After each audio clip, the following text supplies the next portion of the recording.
Hey y'all, it's Gorilla Vandal Savage coming right back at y'all. I've been away for a minute. I mean to make some more videos, better quality than this, but I'm a one-man army. I'm trying for my computer, but it ain't happening the way I think it would or, should. It ain't gotta be perfect, but it's gotta be perfect for me. You know what I'm saying? So, for the next few videos, I guess, it's going to be coming from my phone. Anyways, how y'all been? For those of y'all who do watch my stuff, check it out or, tell a friend or whatever. How y'all doing? And what I'm actually thinking about today that is the topic on my mind, that's on my mind, is just that the CW is coming back with some more content, I guess you could call it, for their shows like Arrow and so and so. And in between, the new seasons for Arrow, Flash, Black Lightning, Legends of Tomorrow, and Supergirl, I've been watching some of this, the Ray and Constantine stuff, and I'm not impressed. I mean, we just had the Ray do a crossover event with the main continuity stuff, Crisis on Earth X. And to be honest with you, I liked that they crossed over. That was awesome. I just didn't like that. That should be in the freezer. I just didn't like that when they did cross over, it didn't make a lot of sense. You know? I mean, out of everything to get upset about, to me, it didn't make a whole lot of sense. And that's what got me. Like, I remember the first trailer they had, right? They had evil version of Green Arrow. They had an evil version of Supergirl. They even had like an evil version of the Flash. And I'm pretty sure other people will tell you there was no evil version of the Flash in this thing. They just, surprise, surprise, brought Tommy Cavanaugh back to play Reverse Flash, who supposedly went to go work with these Nazis. So he has no problem running back and forth through time, space, and other dimensions just to kind of be one of the most evilest heroes ever. It's not enough to be a guy who killed some guy's mom and then claim everything I did was for a reason or for so-and-so. But he also decided to go to another dimension and be a Nazi. I mean, isn't that what you would say a person like him is when you're working with a world where the Nazis never stopped winning? I mean, come on now. And then, here's another thing, too, for me. It didn't quite feel like the effort it should have been had the Nazis won. But I guess, in this political correct world and, politically correct world, and on top of which, using what you have to your disposal versus creating everything in the set, plus with the budget, so-and-so, I guess it makes sense that they didn't go the full distance in on what a Nazi world where they never stopped winning would have been like. But it would have been nice if they had, just to kind of remind us all that, things could get really worse. Like, if you think things are bad now, things can get really worse later on, But I enjoyed it for what it was. It was a crossover event. It was pretty cool. We got to see the superheroes united. I don't think we saw a lot of, display of abilities and, like friendship and so, like some of the other crossovers. But they're always hyping these crossovers and each one's supposed to be better than the next. But I gotta be honest with you. And I don't know what anybody else would say, and I really don't care, but in my mind, the best crossovers were when Green Arrow came over to Flash's city, and the Flash came over to the Green Arrow city. And that was like, what, the first two? Like when Green Arrow was looking for the guy who was throwing the boomerangs, and then the Flash came over just to try to check on them and see what was going on, and they actually caught the guy with the boomerangs. So that was pretty cool for me because it was small. It kept up with a lot of what was going on at the time. But I feel like the bigger this thing has gotten, the more detail and more stuff that they should have or don't have or are missing is getting glossed over. It's kind of like, we don't really have time to cover that. And, our fan base really only likes action. So because of that, that's what we're going to give them. We're going to give them action. They want that, oh, Barry, when are you coming back? Or all-licity thing and, superheroes doing so-and-so. But I actually saw a guy's video where he was talking about, what has happened to Green Arrow, the show Arrow, because it's kind of dipped in quality. And I agree, honestly. It feels a lot like season 1 and 2 were pretty good. And then I think the most noticeable dip in quality, at least, came after season 3. Because it's really hard to remember anything prior to this season, because they all just seem so much the same. But I always mark each season of Arrow according to the villain. It's like season 1, he was doing his own thing, and that was Malcolm Merlyn. Season 2, he was what? Was that Brother Blood and Deathstroke? And then season 3 was the League of Assassins. Season 4 was Damien Dark. And then season 5 was, what's his name? Prometheus. So now you got season 6 where he's in jail. So I always mark each season based on the villain. But did you see how hard that was for me to think about? Because it's like, it all just kind of runs together. It's like, if you can't really identify the season based off of the villain, who is like the marker, the marker of the whole damn season. That's the only way they all set apart. If you can't identify the villain and the season based off of the villain, it all just seems exactly the same. What are they doing? Riding on bikes, shooting weapons, and coming up with some kind of crazy plot, some kind of emotional attachment between everybody in the group, and so and so. It feels like when Arrow and Flash and Legends of Tomorrow, oh god, Legends of Tomorrow is so boring. Supergirl, and so they don't capture the magic that is in comic books. And it hurts me that comic books now have lost a bit of their magic, because it seems like they're just writing scripts practically. It just feels like everything they're writing is constantly this flow of,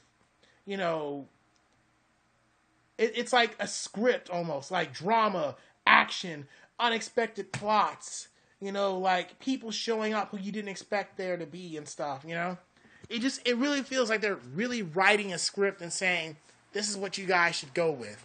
And then a movie or a TV show will pick up on it, and then that becomes what we'll see. Like, they came out with the Tower of Babel, right?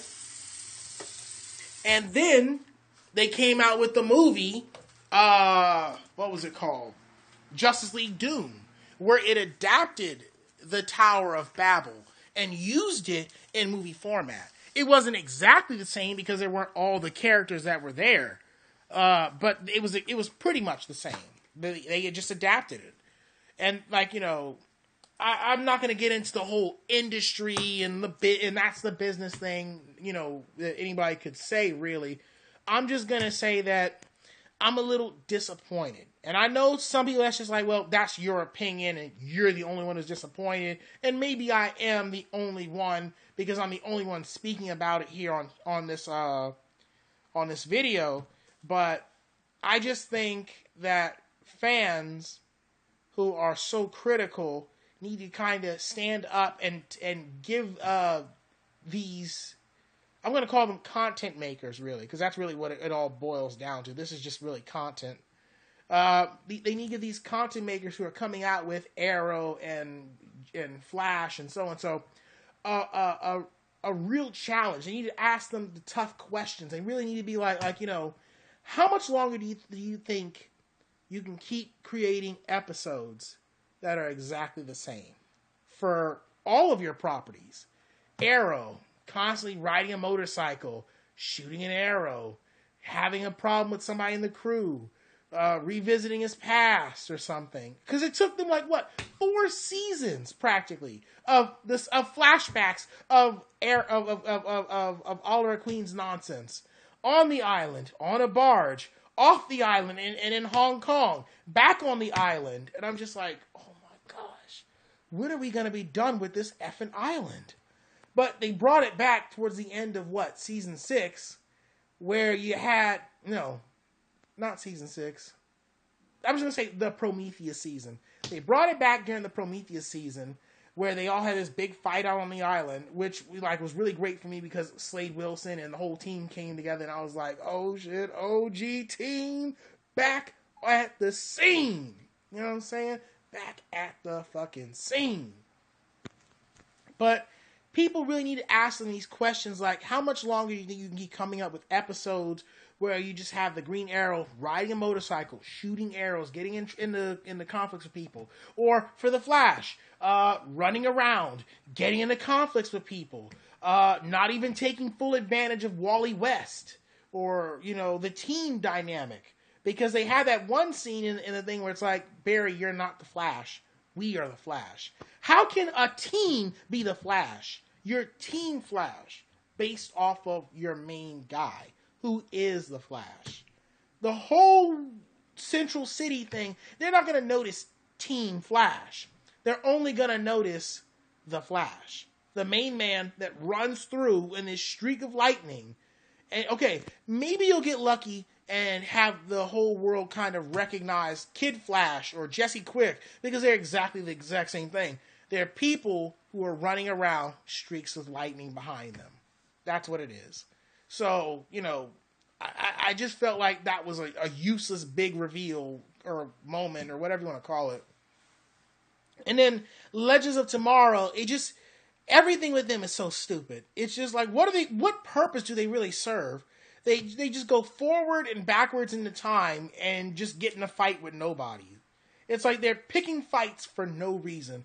I understood season 1. It's like, okay, Vandal Savage is that much of a threat that we've got to do it. But you didn't even let Katie Lotz's characters, Sarah Lance, kill off Damien Dark when she had the chance, even though it would have created a paradox throughout time, and I guess that, so and so. But it just feels like, what is the point? What is the point of Legends of Tomorrow? It's like saying, we've got a team of likable characters that we're still trying to give a paycheck to, and at some point in time, they are this necessary backup that appears out of nowhere to support the main cast. So basically what you have is a whole TV show of supporting characters that have no real function in life. Not whether it's in the past, present, or future. They have no function in life. It's just, I understand it, that's the premise. I understand that that's what these guys are about. I understand that Ray Palmer's character, Brandon Roth's character, Ray Palmer, had said that, yeah, we're just people that history didn't care about and this and that. Yeah, I get it. But that's prime example of laziness. It's just lazy. I guess you could say, throughout this time and space thing, they find their true destinies and whatnot. I've seen it happen, but it's just laziness. It's just, what's really the point of having these guys fly forward and backwards in time? They battled Nazis. They battled on slave plantations. They've hung out with George Lucas. They've hung out with Albert Einstein. So many different stuff. Okay, yes, we get it. You guys are celebrities, but that's cliche. It's worn out. Hot Tub Time Machine's done it. Practically any movie or TV show where you go forward and backward in time has done essentially what Legends of Tomorrow has done. So, they're just a useless property. And then Supergirl. I gotta be honest with y'all. I honestly had high hopes when CW bought the Supergirl property, that we were going to do great things with Supergirl. Like, I feel like what happened is that, and I know I'm going to get hate on this probably, if there's even anybody who really looks at my videos and whatnot, but I really feel like Supergirl was just this show for femininity. It just felt like a douche commercial, like, that never ended. It was constantly going. Her apartment looked like a douche commercial. Her team and her allies all looked like douches. Even the black guy who they hired to play a black Jimmy Olsen looks like a walking douche. It's like, wow. Everybody on that show is just like, wow. And I said, but you know what? I see potential. This show is going to make it. They're going to go far one day if they just had the CW treatment. If they get the proper treatment, they're going to go far. No. All that hope died after season 2 for me. Anybody who's seen my videos knows that I made a video about Winn and Lyra some time ago. Okay? So check that out. Look through my videos. Look me up.